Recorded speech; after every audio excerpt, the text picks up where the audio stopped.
Hello, welcome to My Daily Gardening and Worm Farm. So today we are going to be discussing harvesting worm castings, and we are also going to be looking at some interesting facts about worm farming.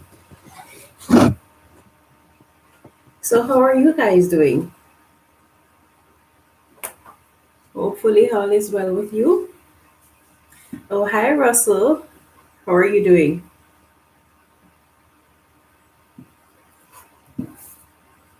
Yes, so a lot of worm farmers are just getting into worm farming and they haven't had their first experience with harvesting worm castings yet, or they may only know maybe one or so method of extracting worms. And so we're going to be discussing various methods that can be used to extract your worms, separate them from the castings. We're going to be looking at what you can do with your castings after you have harvested it, because a lot of people are concerned about the eggs and the hatchlings that remain in the castings after they have harvested it. So these are some of the things that we're going to be discussing today. Okay, you're doing good, Russell. That's nice. Yes, so when you reach the point where you're ready to harvest your castings, there are quite a few methods that can be used to harvest your castings. Now, one of the easiest thing that you can do is to bait your worms out of the castings. So there are more than one method that you can use to bait them out. So one method is that you will get a container with lots of holes in it and put your food scraps in it, fresh food scraps, and put that in the worm bin, and then the worms will move over to the fresh food scraps. The next method using a bait to get them out is the horizontal migration method, where you heap all of the worm castings to one side of the bin, and then the other side that is empty, you put your food scraps there, and then the worms will gradually migrate over towards the fresh food. There's always going to be some amount of worms remaining when you use the bait method. It doesn't matter what method you use, there's always going to be some amount of worms that remain in the castings, because you won't be able to get them all out, but there are steps that you can take to maximize how many of the worms you actually get out. Now, it can take time when you're using the bait method to extract your worms, because there's always some amount of unprocessed food in the castings that you're harvesting, which means that some of the worms are going to stay behind and feed on what is in the finished castings, and then they will move over to the fresh food scraps that you've added. So sometimes, depending on how many worms you have and depending on how much, to what extent your casting is finished, that is going to determine how fast the worms actually move over to the fresh food scraps. Sometimes you may choose to harvest your castings before it is actually fully or close enough to being harvested, but because you need the castings, you might harvest it a little earlier than you would normally. When that is done, it takes longer for the worms to actually move over to the fresh food scraps, because they still have a good amount of food to eat. So this is one method that you can use to extract your worms. You can also choose to use the light method, where whether you're putting them out in the sunlight or you're shining a light on the bin with the castings and the worms, and then the worms don't like the light. So what they will do is gradually move down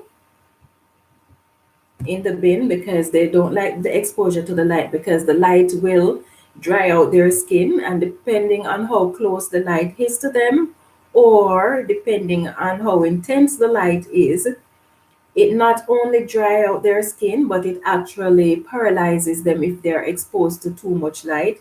So if they're exposed to too much light for like 1 hour, it will actually paralyze them for a bit. If it stays there for too long, it can lead to their death. So it is important to monitor how much light the worms are exposed to. Now, when you're using the light method, the worms are going to be moving downwards. As the worms move downwards, you want to scrape off the upper layer of the castings until you start seeing worms. So that upper layer where you don't see any worms, you're going to harvest that, and then you're going to use the light again, shine it on the castings, and the worms are going to keep gradually moving down, and you keep repeating this process until you've harvested as much of the castings as possible. Just remember to keep a close eye on how much light you expose the worm to for how long. And if you're going to be doing this using the sunlight, you also have to be careful of to what extent the sunlight is drying out your castings, because you don't want to make your castings too dry, because that is going to affect your worms and it is going to affect your castings as well.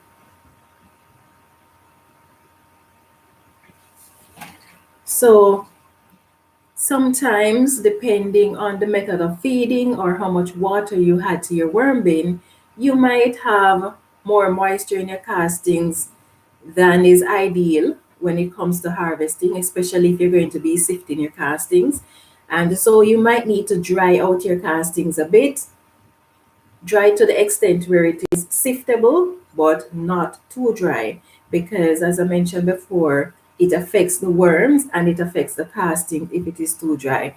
If your casting is too dry, while the casting will still maintain the nutrients in it, it will lose its structure. And not only that, but the beneficial microbes that are in it may die off, and you don't want to lose those microbes. So make sure you don't dry the castings out too much. Now, once the worm casting is dry enough, you may choose to use it in whatever way you so desire. So we look at using the light method to separate your worms from castings, and we have looked at using the light method. Another method that you can use is to actually sift the worms with the castings. The worms, most of them will remain in the sifter, depending on the size of the sifter that you are using. Okay, you're still setting up for today and tonight's work, Russell. Yeah, I haven't even started yet. I've got so much to do because yesterday I was supposed to do some maintenance of the worm bins, but I didn't get to do anything on them yesterday. So today I'm going to have to maintain a few more of the bins. Hopefully, I'll get all of the rest done today, but I'm exhausted, so I don't know. We'll see how that goes, but at least I'm going to try to get as much done as possible. Let's see. I should have started harvesting castings and collecting cocoons a couple hours ago. Oh well, as long as overflow Saturday does not start for 2 more weeks. Okay. Well, you're always keeping busy with the worm, so you'll get it done. I'm sure you'll get it done. Yes, so you can sift the worms. It is good to use a screen that is 1/8 of an inch or smaller if you can find smaller sift. But you don't want to use a 1/4 inch because the worms are going to be falling through. Because even if you use the 1/8 of an inch mesh, the worms can still fall through, but at least not most of them will stay in the sifter. Now, there are different type of sifters that you can use. There are some that rotate, and then there are those that are flat. So for the ones that rotate, it can be a bit strenuous for your worms. But if that's the method that you have, that's the only method you have that you can use, then fine. But if there are other methods that you can use, then sifting them is not necessarily the best option. What you can do though, if you decide to sift your worms, a good idea is to use the bait method first. So you bait out as much of the worms as you can, and then you move on to sifting the rest of the castings to extract whatever worms remain. So that way you're not putting all of your worms through that strenuous process. So that is one method that you can use. And the good thing about sifting your worm casting is that you can use not just one or two method, you can use all the various methods combined if you have the time for it. So you don't have to stick to any particular method. You can choose whichever one works for you. Now, if you don't have a sifter, then and you're not using the light method, another method that you can use, but this one is very time consuming. You have to be someone who is very patient.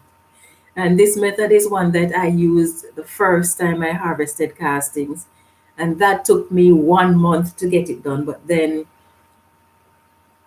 I didn't have a regular worm bin. I had a worm bin that was 4 feet by 4 feet by 4 feet high. So, and it was practically full. So that is why it took me a month, but it is actually very time consuming, and that is to pick the worms out of the castings, to hand pick them one by one. So that is another option that you can use, but it is the safest method for the worms, but sometimes we don't really have the time for it. Right, so these are some of the methods that you can actually use to harvest your worms. Now, sometimes when worm farmers harvest worms, they're concerned about the cocoons. And hi, Leary Bird. How is everything there in Australia? Yeah, so you might be concerned about, oh, hi, Leafy Wiggy. Yes, me too, Leafy Wiggy. I need a I need a cocoon sifter. I was actually going to make one, but then because of my accident, so I don't really know when I'm going to be able to make it, but hopefully I'll get it done before the summer is up because I would like to have it by the time I harvest the worms that are in the outside bin, and that I usually harvest sometimes between the last week in August to the first week in September before it actually gets too cold. So hopefully my hand will be better by then so that I can get to make one. And hopefully the sifter works. Yes. Yes, so the method that you can use if you're concerned about what worms or cocoons remain in your casting is the bait method. Now, worm eggs can take anything from 2 weeks or more to hatch. In fact, worm eggs can last up to even 3 years on hatch, depending on the environment and the condition that is in the bin. But on average, worm eggs will take anything from 2 to 5 weeks to hatch. So what you can do is harvest your casting pretty early before you're actually ready to use it, if possible, and then use the bait method where you put the container with the food scraps in it into the castings that you have harvested. As the eggs hatched and those cocoons that are in the castings, they are going to move to the new food source. And gradually you keep taking these out and replacing the container. Do this for about 6 weeks or so, and then you have less cocoons and less worms in your castings.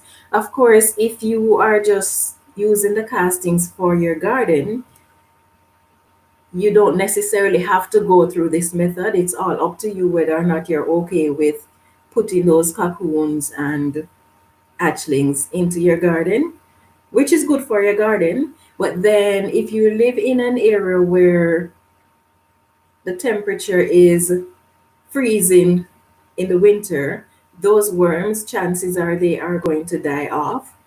So, but the cocoons will survive the freezing, so you don't need to worry about the cocoons. But the worms, they are going to die off because, especially if they are red wigglers, because they are top feeders, so they won't burrow down into the soil when the time gets too cold.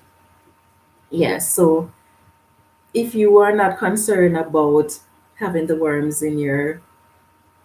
extra worms in your castings, then you can just use it as is.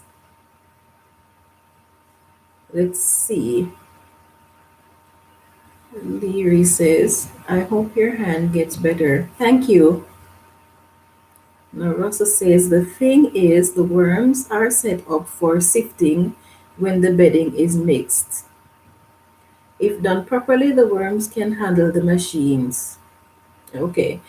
Now, as they should be made to be tough at the time of sifting. Yes, they can definitely handle the sifting. The main concern, if you're making your own sift and you're using hardware cloth or whatever form of material you're using, you want to make sure that it doesn't have sharp edges on it, and you want to make sure that yeah, so avoid having sharp edges on it, and then that will help to keep them safe. The next concern that I have about sifting the worms is that they are disoriented from being tossed about, and they are very sensitive to any form of vibrations. They don't like vibrations. So what you're going to find if you have to run them through the sifter, especially those that rotate, is that when you put them into the new worm bin, what is going to happen is that it's going to take a little while for them to settle down. So that is a concern that I have, whether you're using material that can be harmful to the worms or how long it is going to take for the worms to actually settle down into the new bin. But yes, the machines usually, they should be okay. Let's see, Leafy says, I was gifted a greenhouse today, but I think it was too late to help me this season. At least you have it for next season. So that's a good thing. So you don't have to be worrying about going out to get one next season. Plus, having it now, it means that you can decide where you're going to put it. You can even set it up now if you want, depending on the type of greenhouse and whether or not it can handle winds, especially the strong winds that we get in the winter. But at least you have it so when the next season you can get a early start with your plants. So that's good.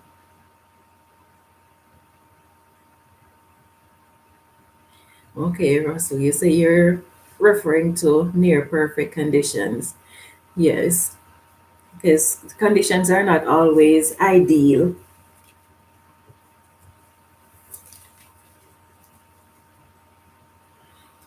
Okay, so we've looked at how you can harvest your worm castings. Now, and we look at how you can bait whatever hatchlings remain in your worm castings. Now, let's look at how you store the castings.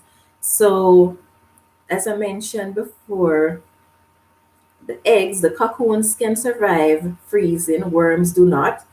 Your castings, if you allow it to freeze, it will still maintain the nutrients in it, but then the microbes in it is going to die off, which you do not want. So you want to ensure that you store your castings where it won't get frozen, and you want to ensure that it has airflow so that the microbes in it will have air supply, because if not, they're going to die off.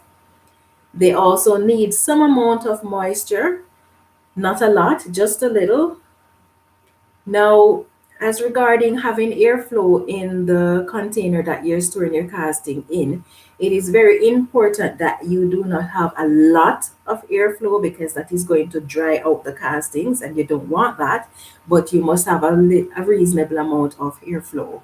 So don't overdo it with holes in the container that you're storing your worm casting in, but just make sure that you have a few holes in it so that the castings will be aerated.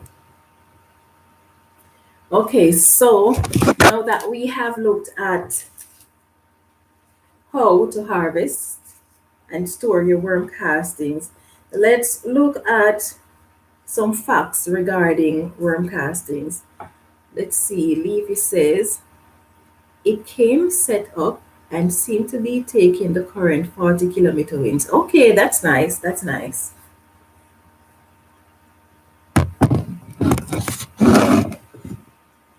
Yes, so some interesting facts about worm casting is that worm casting contain practically all the nutrients that your plants need. Some of it is in very high quantities. Some of it will be in trace amount. So like the minerals, the trace minerals, it is in small amount, but then the plants don't necessarily need a lot of trace minerals.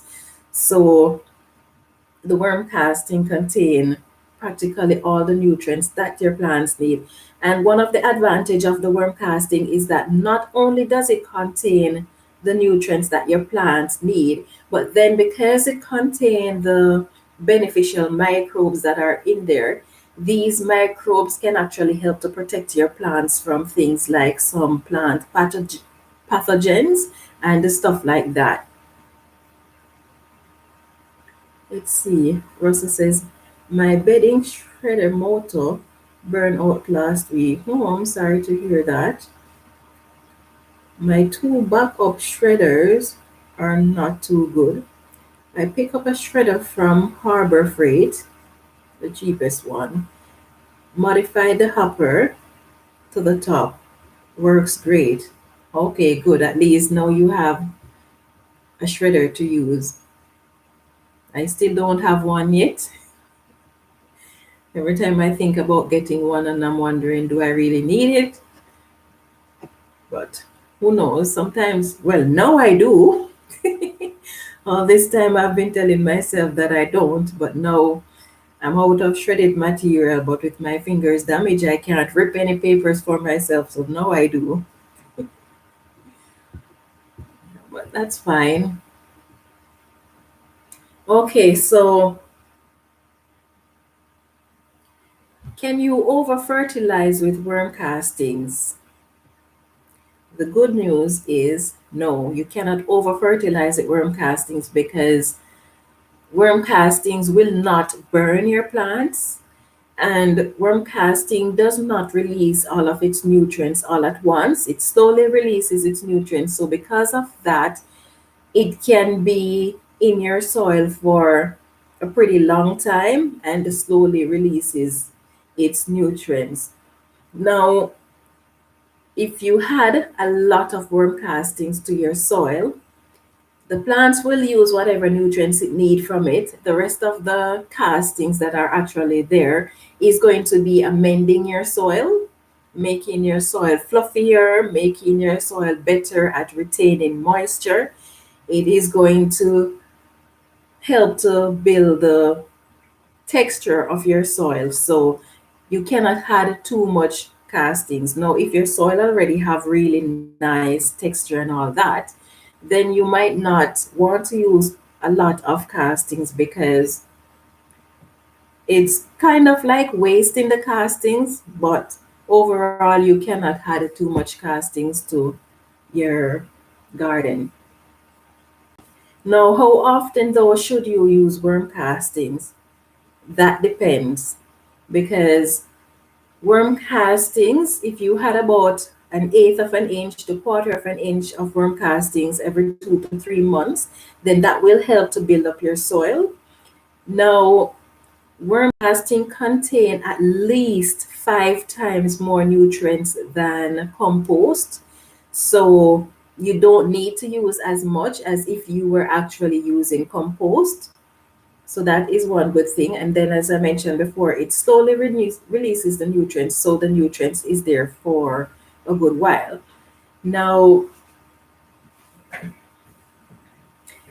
the thing about adding worm castings to your plants, how much you use, That depends on the type of plants that you are growing as well, because as you know, there are some plants that does not require a lot of nutrients, and then there are some plants that are really, really heavy feeders, like your squash, your pumpkin, stuff like that. These are heavy feeders, and so you might want to use a bit more for those type of plants. But in general, if you had an eighth of an inch to a quarter of an inch of castings to your soil every 2 to 3 months, then that should be good enough. Now, if you are adding worm casting to your soil, if you live in areas where you have temperatures that are freezing in the winter, then you don't want to add your castings to your soil in the late fall to in your winter, because then, as I mentioned earlier, worm casting, if you freeze it, although it will have the nutrients in it still, it will kill the microbes that are in it. The texture of the or the structure of the casting is going to change, which is going to affect how much moisture it can hold and stuff like that. So for that reason, oh hi Han White, that's okay. I know you're busy and you must be very tired, but that's okay. No worries, my dear. Yes, so as I was saying, you don't want to add the castings to your garden during the periods that freezing temperatures will occur. So if you need to amend your soil, doing so in early spring is the best time that you can actually amend your soil with the castings. Now, how long does the worm casting actually last in your soil? Worm castings can last up to 6 months or longer, depending on how it is stored. So, oh, hi, mom.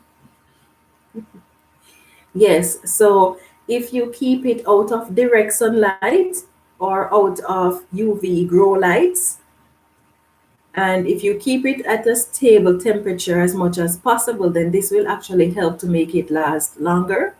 So the best temperature that you can actually keep your worm casting at is 60 to 80 degrees Fahrenheit or 15 to 26 degrees Celsius. So these temperatures will help your castings to last as long as possible. Now, as I've mentioned in previous discussion, worm castings have a shelf life of up to 3 years where it is very effective. After that, it may still be effective, but not as good as the first 3 years of harvesting it. And so, what is recommended is if you harvest castings and you find that you have more castings than you actually need for a particular growing season, and if you're going to be keeping it for the following year, it is good to put your date when you harvest your casting onto the container that you're storing it in. And the reason you want to do that is because you're going to be harvesting castings continually throughout the year, not just during the growing season. So, as you're harvesting casting throughout the year, you want to make sure you have the date on each of those castings, because when the next growing season comes, you want to use the oldest castings that you have to ensure that you do not lose that castings. So, it's a good idea to put your date when you harvest it on the castings.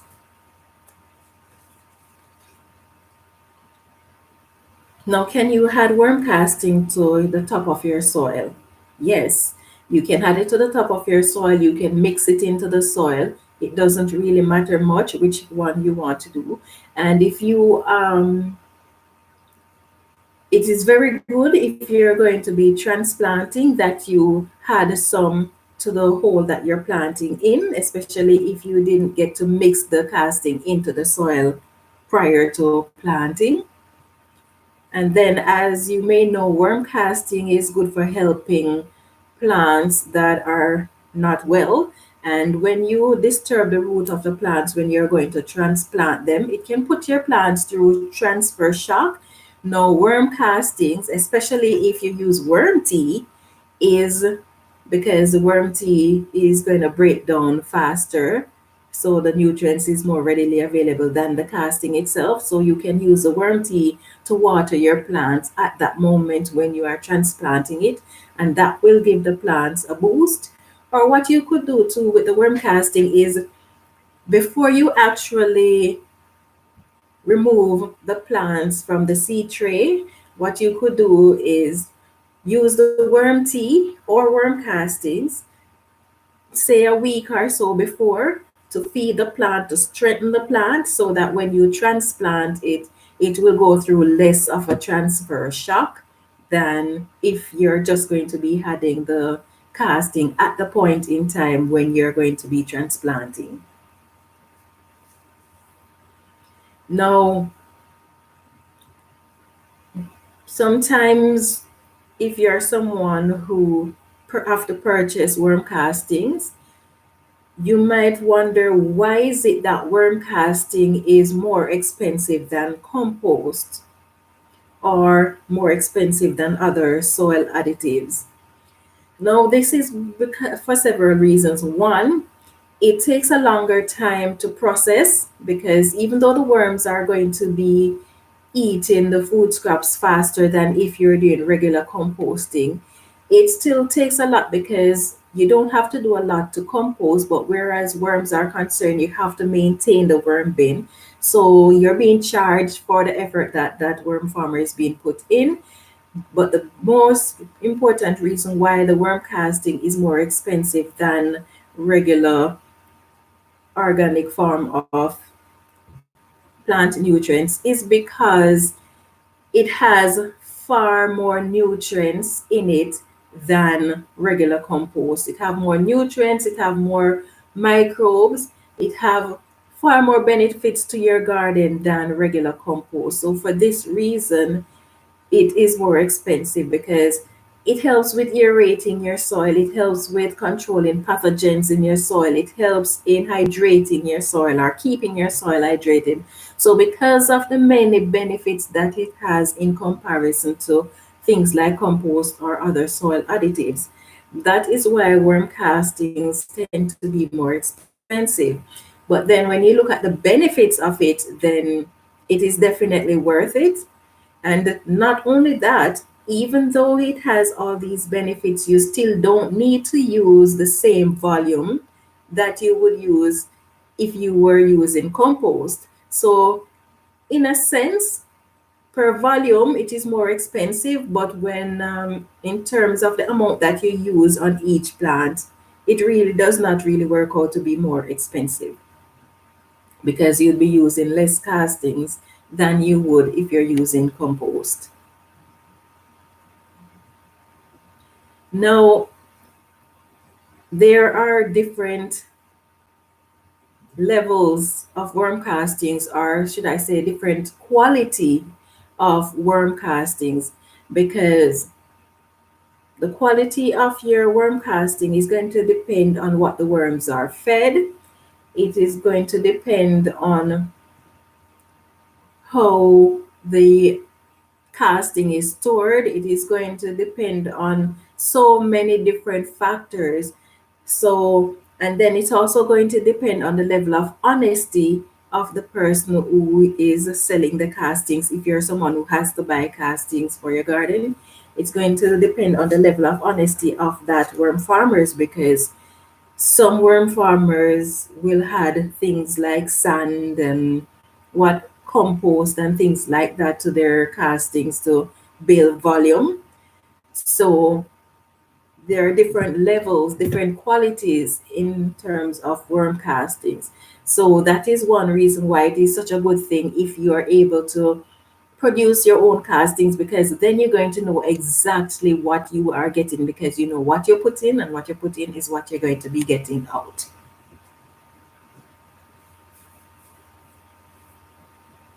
So let's see.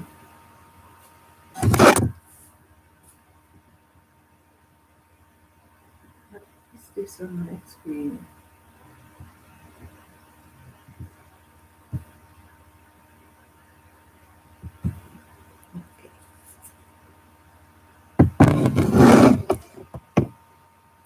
Okay, so let's see. Russell says, currently I am just dumping castings in super sacks one at a time. They hold a long ton of weight and hold about 8.5 to 55-gallon barrels. Nice. Okay, so Leafy Wiggy says Home Hardware have some nice castings for fair price. I saw their castings a few years ago, uh, probably about the same year that I started my worm farm. But I've never really used their castings, so I don't really know much about their castings. But I saw that they sell it, but they only sell it at that point in time when I saw they only sell it in small portions, like a gallon or less. They don't really sell in large containers. Yes, but I've never used their castings, so I don't know what quality they have. But it's good to get a feedback on that. Okay, so next question is, do worm castings attract bugs? Yes, they definitely do. They attract all sorts of bugs. And most of the times, the bugs that are attracted to worm castings are pretty good for the castings. Most of them are actually composters too.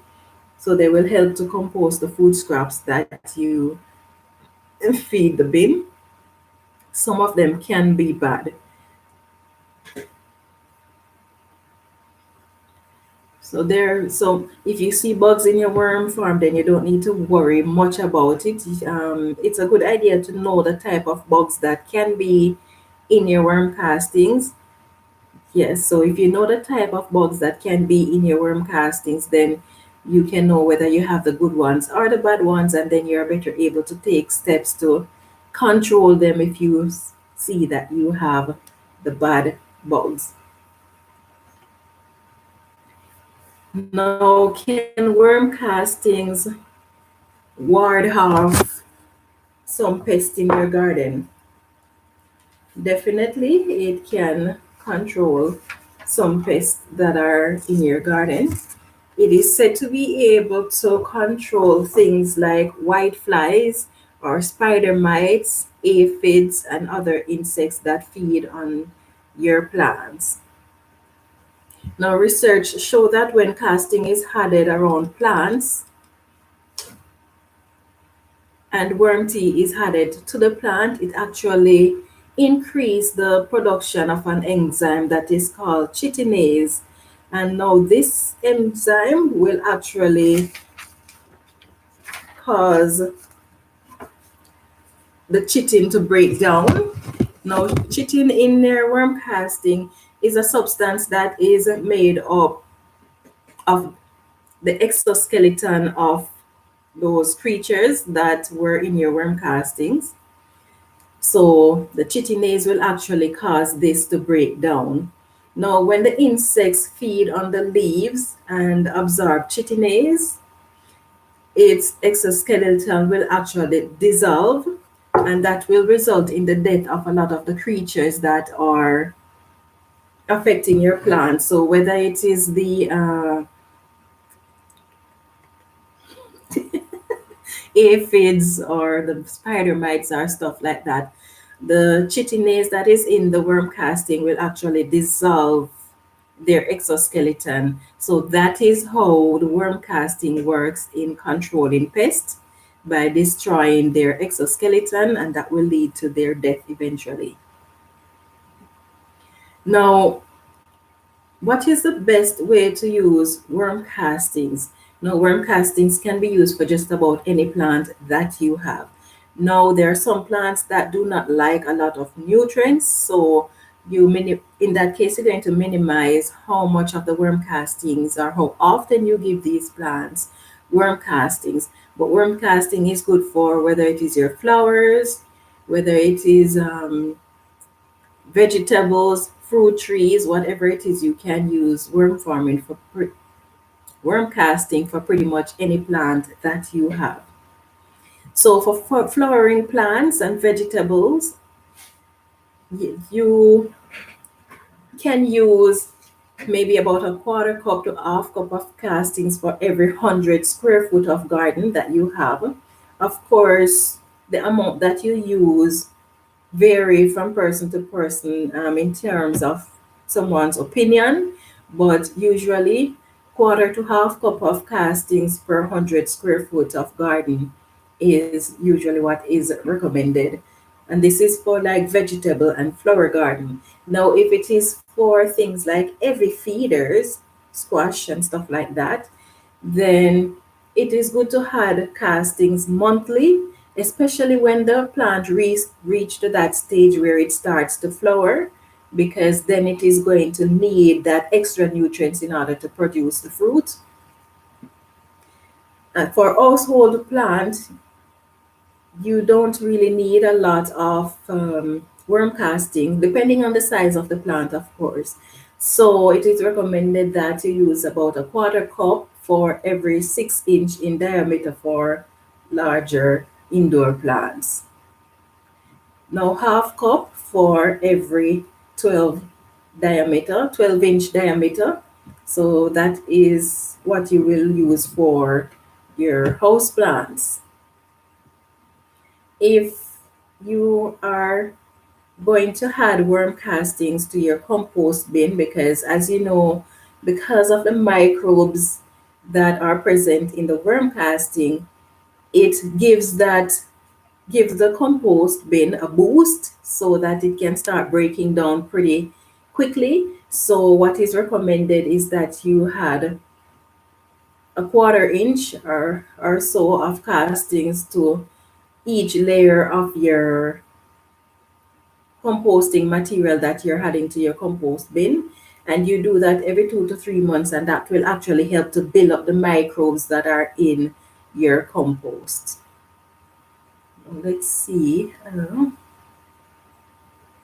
Russell says, flying insects that go from the worm bin to plants are not good. Okay, that's good to know. The flying insects are vectors for plants disease. I personally do not like them at the table in my bins. Oh, okay. Well, that's good to know, Russell. Thanks for that information. Let's see. Leafy Wiggy says, I should give my compost a topping of castings. Thank you for the reminder. Okay, you're very welcome. I need to do that too because my pumpkins are getting to that point where they're just starting to show sign of flowering. So I guess I need to top them up too. Yes, so where was I? Yeah, so we looked at adding compost, worm castings to compost bin because the microbes actually help to give the compost bin a kickstart or a jump start.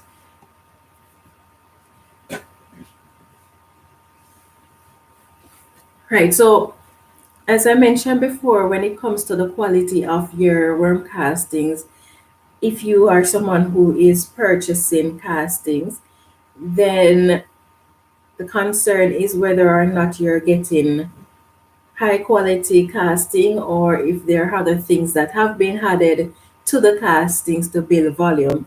And so there are certain things that you can do to find out whether or not the person you whether or not the supplier is actually giving you good quality compost. And so there are things, sand is added to the compost sometimes. So just looking at the texture of the worm casting, you can tell whether or not you are getting a good quality compost because good quality compost usually look like black coffee grounds. So that is one way that you're going to be able to identify whether or not you are getting good quality compost. Of course, sometimes depending on the worm farmer, you may see little white spots in the worm castings. So sometimes that does not necessarily mean that that person have added sand to it. But then if you're adding things like diatomaceous earth to the worm bin, or if you're adding crushed eggshell to the worm bin, these take a really, really long time to break down. And so sometimes, depending on how much of it is added to the worm bin, sometimes you may see traces of these in the worm castings. But the test that you can use to know whether or not sand is added to the worm bin is that you can get a container with pure worm castings, and then you can get another container with the casting that you suspect is not pure. And what you can do is run them through water, take the castings off, and then the sand will go to the bottom and settle. Now, in the pure castings, you wouldn't see sand. You might see some residue of the diatomaceous earth or the crushed eggshell if they haven't broken down before the casting was harvested. But then for the sand is definitely going to fall to the bottom of that container, and then you will know that, okay, this supplier is giving me castings that is mixed in with sand. Of course, there are some people, some worm farmers who had sand to their worm casting, not because they are trying to be dishonest, but they might do this because they are using the sand as grit. Now, it's kind of tricky, but then you can have some idea whether the person is deliberately trying to be dishonest, yes or no, depending on the amount of sand that you're going to be finding in the worm castings.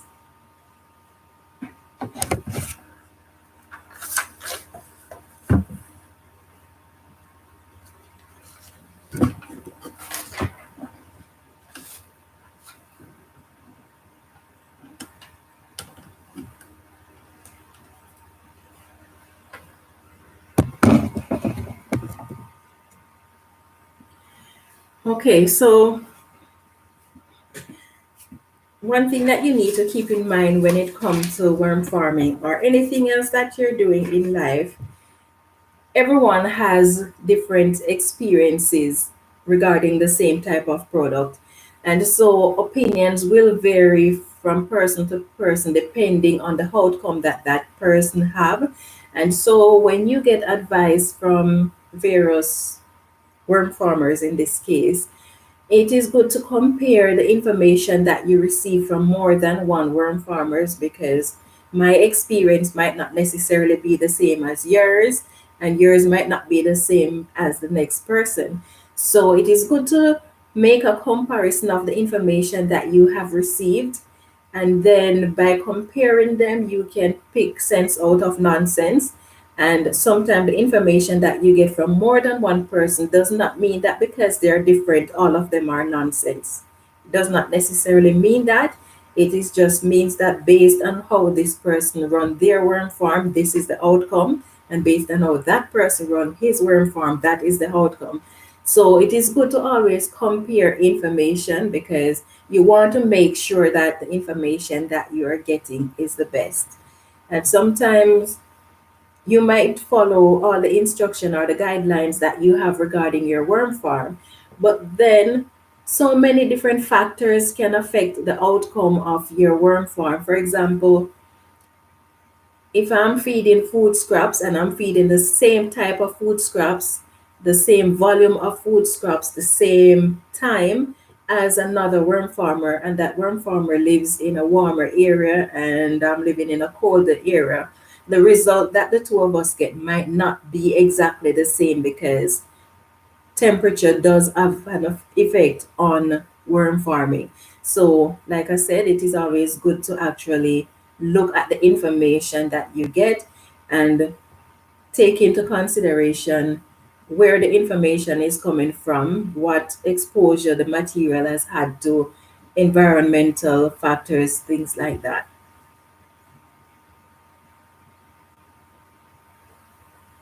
Let's see, Russell says, the way I look at it, good quality casting should meet two requirements. One, no flying insects, And two, no volunteer plants. Okay, yes, that's a very good way of looking at it, Russell. That's a good way of looking at it. Let's see. Now, if the requirements are not met, that is not good for reputation and repeat sales. I agree with you. I agree with you. It can be tricky though to have flying creatures that you can control.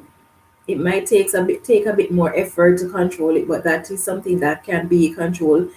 For the volunteer plants, that can be a bit trickier, but even that is something that can be controlled. So it is a good idea if you're someone who is going to be uh, marketing your worm castings, then you want to ensure that you don't add seeds to your worm bin, unless of course you're going to ensure that the seeds have been killed, whether you're going to use heat method or whatever method you're going to use, but make sure that the seeds that you are putting into your worm bin won't be able to germinate.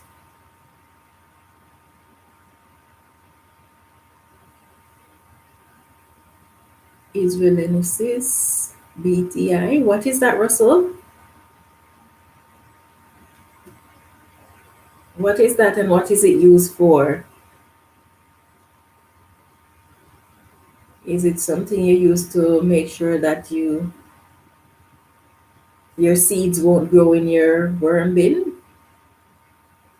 Oh, for flying insects. Okay, okay. I want to write that down.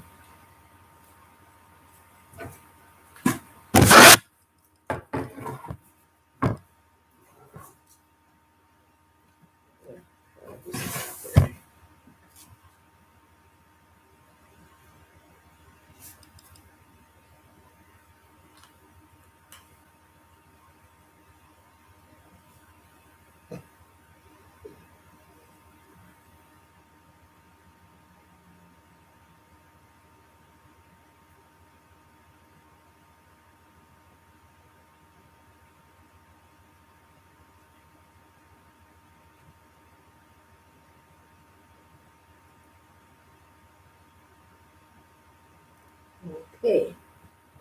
Uh, Okay, for flying insects, mosquito dunks. Okay.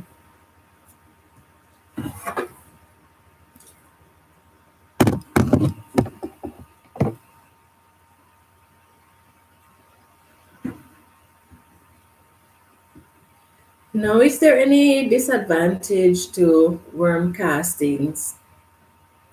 The good news is that there is hardly any disadvantage to worm castings. For plants that, the disadvantage though is that for plants that require macronutrients, other sources of fertilizers may be needed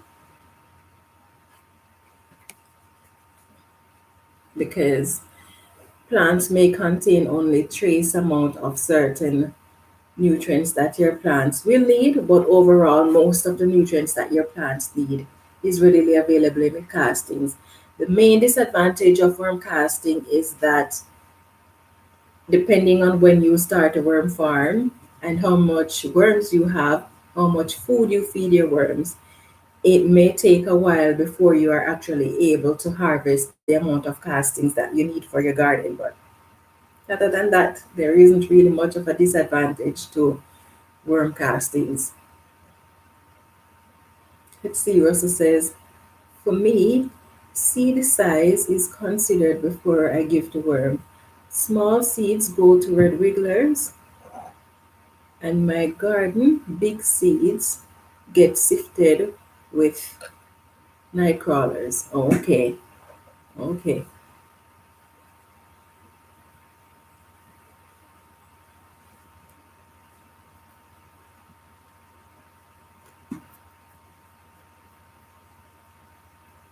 Now, here's a question. Did you know that worm castings depend on the depending on the quality, may cause up to 50% more plant growth and production than other source of plant nutrients. So when you use worm castings, it can cause your plants to grow or to produce up to 50 times, 50%, sorry, not 50 times, but 50% more than when you use other types of plant nutrients. So this is one of the reasons why worm casting is so good for the garden. So I hope that all of you who are gardeners on the live do have access to worm castings so that you can reap the benefits of using it in your garden. Now, this is all that I have prepared for you guys today.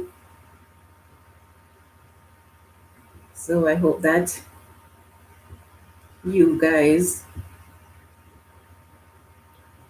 have benefited from the information. I have certainly learned as well from you guys. So thanks for sharing your experience or your knowledge. Let's see.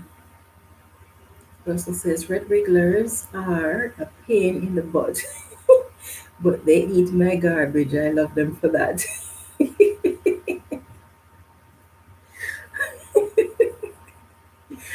I hear you. I hear you, Russell. But why do you say they're a pain in the butt?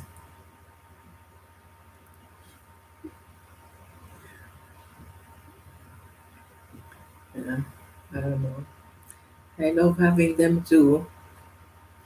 I still don't, I don't know. I haven't been doing much for my European night crawlers because I think maybe I put so much food in the bin when I started the bin that even now I still don't really.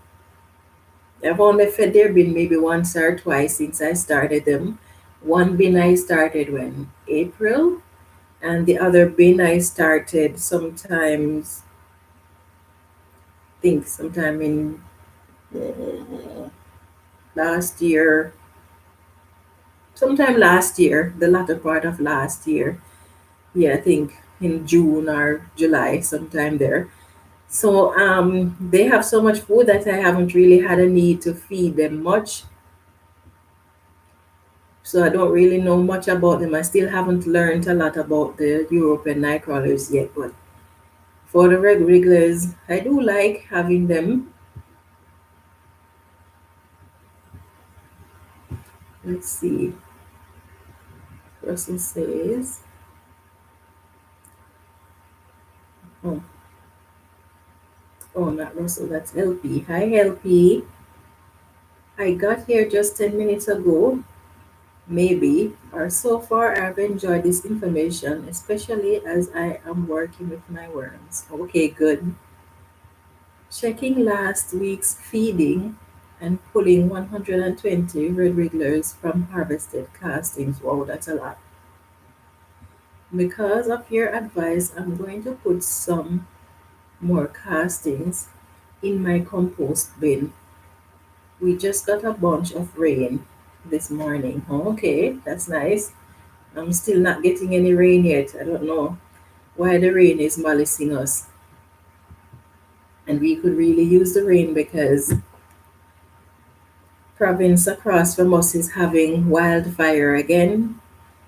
And so our region is just in the mornings when you get up sometimes and you go outside, or if you open your window, you can hardly breathe because the smoke is so terrible. Yeah, I'm just hoping that we'll get some rain to help put out those fires so that the air can clear up again. But we just have to take it a day at a time. Whatever we get is what we're going to have to make do with because we can't change anything. CLP says, I started a red wiggler bin from the compost mix bin maybe 6 months ago with 100 worms. There are probably 200 worms in the harvested castings alone, at least twice that in the small bin itself. Nice, nice.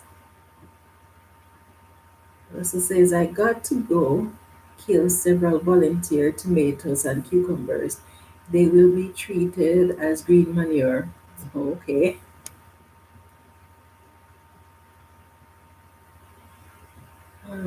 LB says, "Oh gosh, I'm sorry you are experiencing that. I will say a prayer for you and everyone experiencing drought and fires."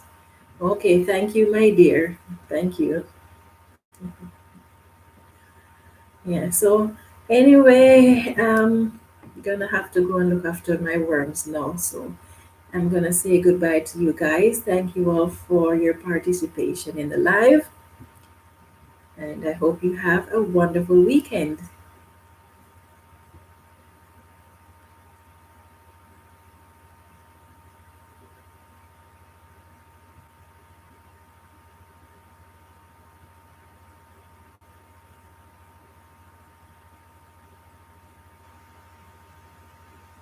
Mm, thank you, Helpy. And stay safe, everyone, until we meet again on Monday.